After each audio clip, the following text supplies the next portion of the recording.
policy meeting to order.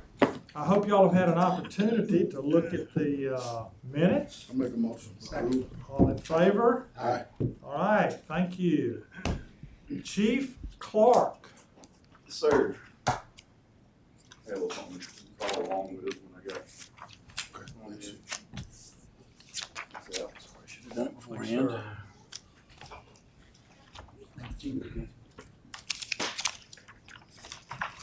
Thank you, sir.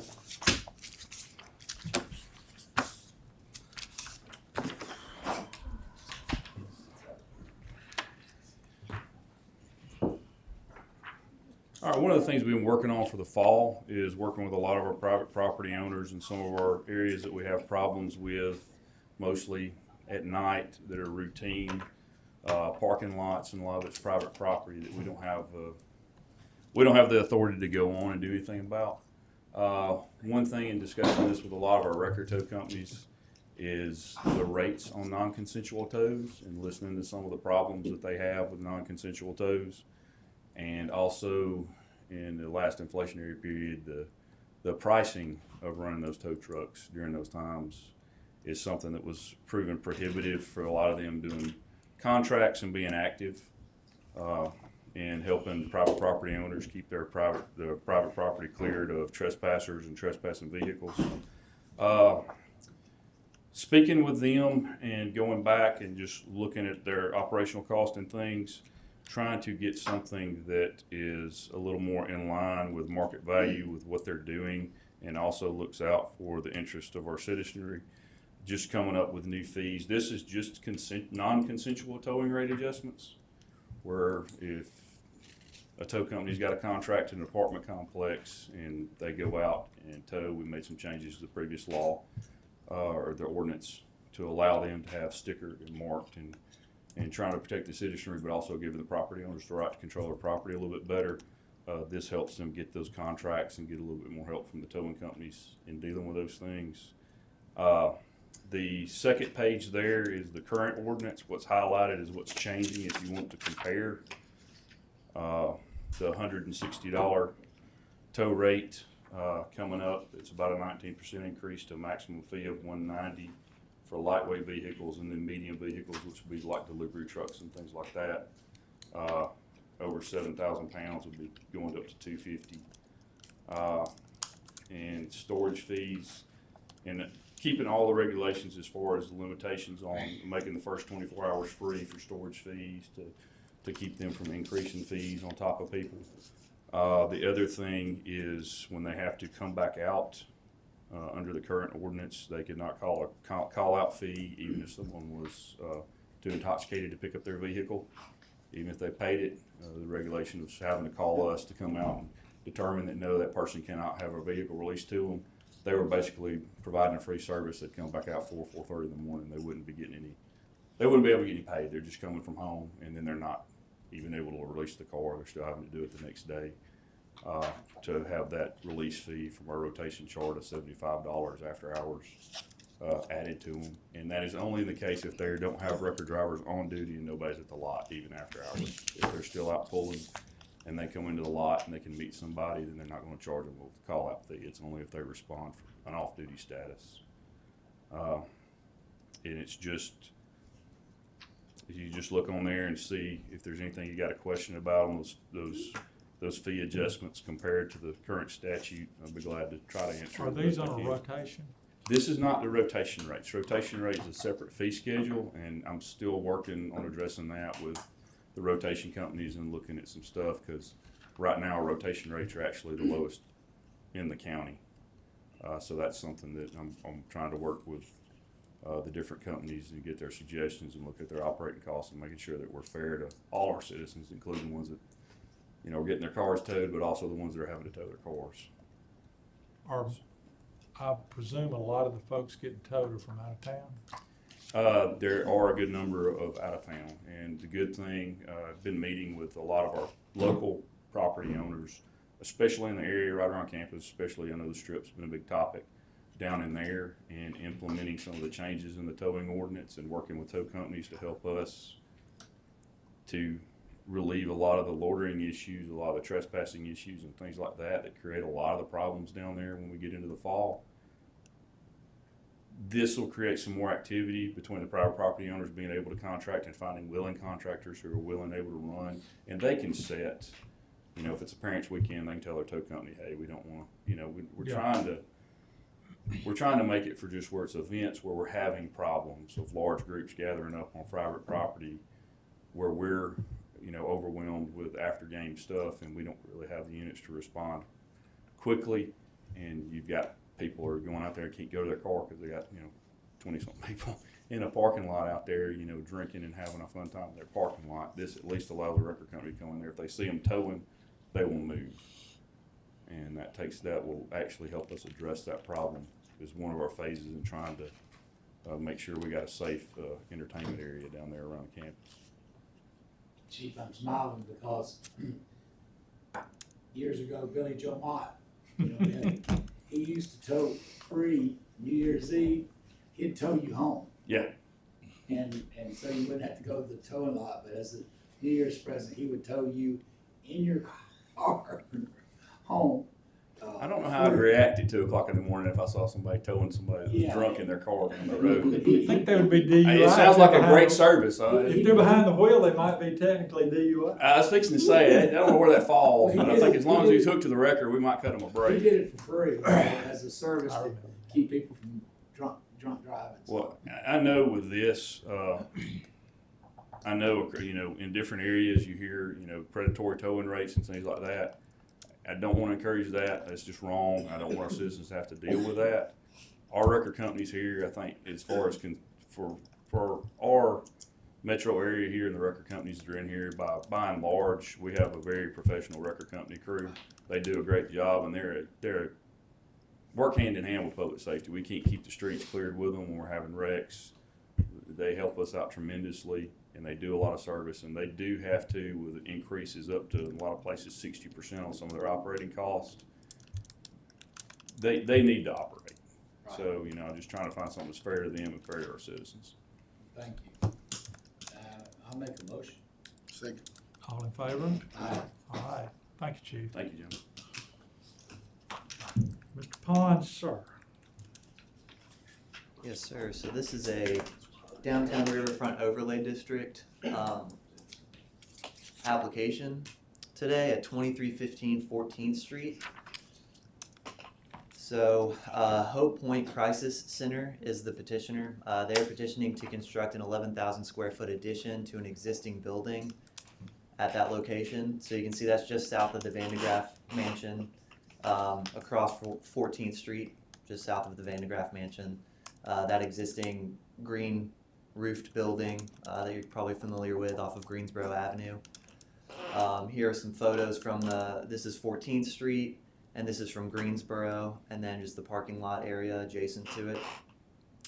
So I won't go through all of that. I'll just walk through what they're proposing. So you can see here, there's an existing building at this location where this parking lot will be constructed. So they're going to demo that building. It's a 2-story green roof building as well. They're demoing that building, putting parking there. And then this addition here is what they're proposing to construct, which will attach to that existing building, which is the white there that you see on your screen. And then this parking lot currently exists today off of Greensboro, and they're just going to kind of revamp that a little bit with landscaping and kind of change the maneuverability in there and everything to make it a little bit more safe and functional. So here are some renderings. This is kind of looking out within that parking lot that I just talked about. The kind of overview, so you can see the existing building closest to us that they're going to retain, and then the new construction in the rear there. There's kind of a canopy area that is going to connect the two, and then you can see the new parking lot, the existing parking lot. They're going to, of course, update the landscaping pretty significantly in this area as well. Here are the renderings, so you can see this is looking off of Greensboro Avenue. They are going to match the existing metal roof with a green metal roof as well. It's going to be brick veneer, aluminum clad windows, cementitious siding and trim. So all pretty good standard materials for the downtown area. Just another elevation there. This is the east elevation. The proposed building is the kind of shaded area. And then I believe this is the south elevation.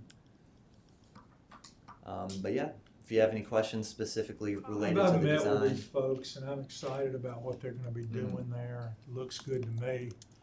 I think it'll help the police department too, and we always need that. Definitely. Yeah, if y'all have any further questions about the design, the architect's here, or the operation of the center as well, the owner is here. Good. Have a Make a motion? motion. All in favor? Aye. Thank you, Zach. Okay, moving along. Mr. Meggs. Afternoon. Afternoon, Chris. So this is just this position, it's not a new position. It's a position that originally existed as Deputy Director of Public Services. We're retitling it to match the description of environmental services. It's not a new FTE or anything like that. We're just changing the wording of it. Any questions for Chris? Have a motion? Motion. Second. All in favor? Aye. Thank you. Thank you. Ms. Michael, you've had the biggest part of the show today. Mine's not gonna be quite as simple as Chris's. So, She's got several here, and I will say to the committee, we spent some time and went over all these yesterday, I think it was. Go ahead. all right, so just a general overview of what we're doing. We're revamping the job classifications and upgrading pay in the water business office, which hasn't been done for some time. Restructuring it slightly, and so these jobs that you'll see are basically what we're planning on doing to completely revamp that in light of the water and sewer department coming back together and getting these closer to what their jobs are actually doing and what their responsibilities are. So the first one is the utility account representative job classification. Currently, that job is the customer service representatives, or the CSRs as you hear us refer to them. Currently, their pay grade is a grade 8, and this will take them to a grade 12. And we've just updated some of the language in the job classification, but there's not a lot of changes to their actual responsibilities or their minimum job requirements. I make a motion. Second. All in favor? Aye. Alrighty. All right, the second one, this is a new job classification, and it's called Utility Account Representative Senior.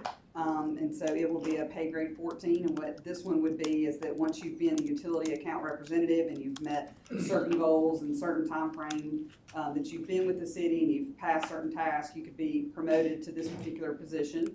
And so right now we don't have anybody immediately going into this classification because we'll have a new set of guidelines that they're required to pass to be promoted into that. We always have concerns when there's a new position about finances.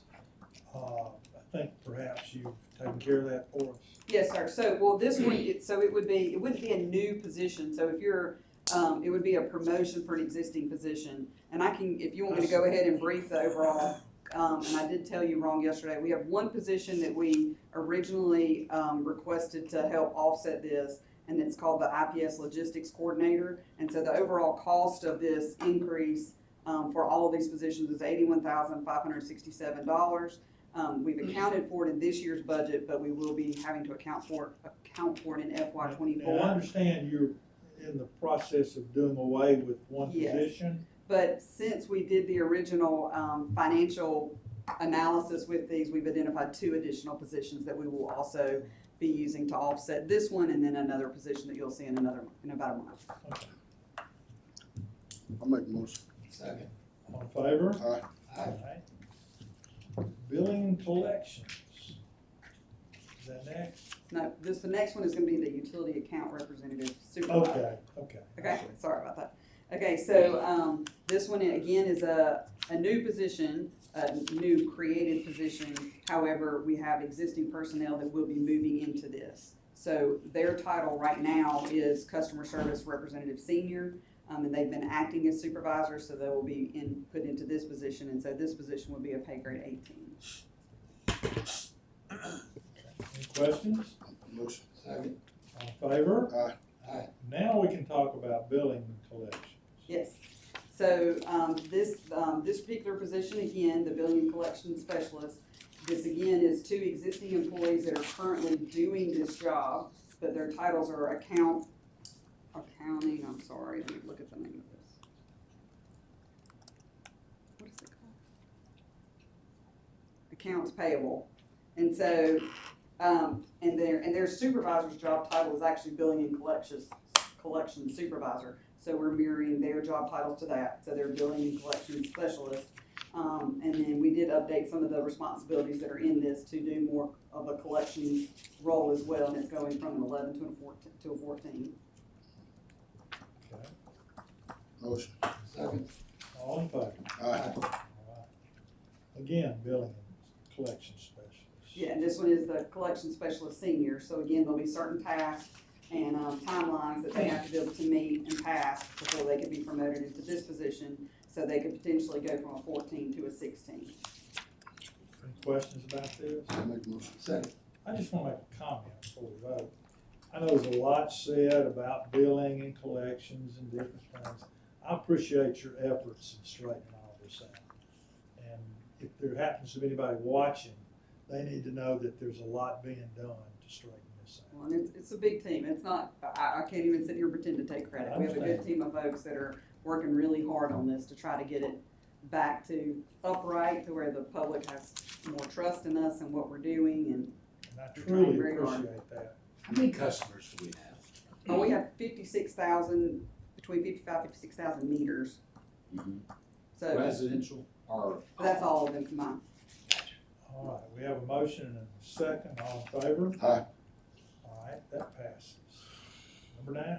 All right, this one is called business analyst, and this one is not specific for water and sewer, but I think we'll be the first ones to probably hire this one. So this particular person will be having a financial component, but also a data and technical component. So you've heard us talk about how we have data that was input in Munis, and we can't convert the data properly to Temetra, which is our AMI software, and so there's a lot of data issues that are related to that. This person will also be responsible for helping to analyze some of our bills with our large meter customers or commercial customers. There'll also be some aspects of this that will reach out to get better relationships with some of our large meter and commercial customers. So that's what this position is for. Questions? Make a motion. Second. All right, all in favor? Aye. All right, we're almost there. Number 10. This is an existing position also, and it's called the IPS Logistics Coordinator. There's currently someone in this position, and when we transition to water and sewer, we just haven't actually retitled this, but we've gotten a lot of things situated, so we've been able to better define the task. So this is just a net change. It's a job title and description. This person will be responsible for our SRF compliance within water and sewer, contracts management, helping us get contracts and things together. She is currently a big interface between us and OCA and helping us get things on the agenda, and everything kind of funnels through one person so that we're getting consistent with the way we're handling our contracts within water and sewer. Any questions from the committee? I'll make a motion. Second. All in favor? Aye. Thank you. All righty, anything else the committee would like to bring before, the members would like to bring before the committee? I do All right. not think so. Since I don't hear anything, I make a motion, we adjourn. Second.